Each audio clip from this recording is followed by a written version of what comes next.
हैदराबादवरून लंडनला जाणारं एअर इंडियाचं विमान कसं कोसळलं याचं कारण समोर आलंय। हे कारण आहे थ्रस्ट, अर्थात विमान हवेत उडण्यासाठी ताकदच मिळाली नाही।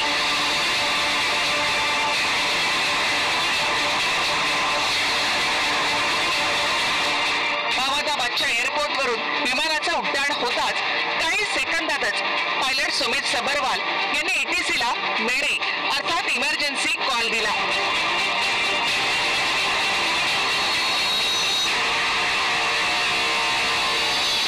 650 फूट उंचीवरून सबरवाल यांनी मेडे मेडे मेडे असा 3 वेळा नियमाप्रमाणे कॉल दिला।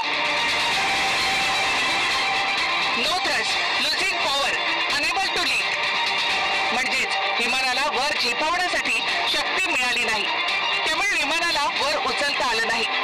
यावर तात्काळ अहमदाबादच्या एटीसीनं पायलट सबरवाल यांच्याशी संपर्क साधला, पण सबरवाल यांच्याकडून कोणतीही प्रतिक्रिया मिळाली नाही।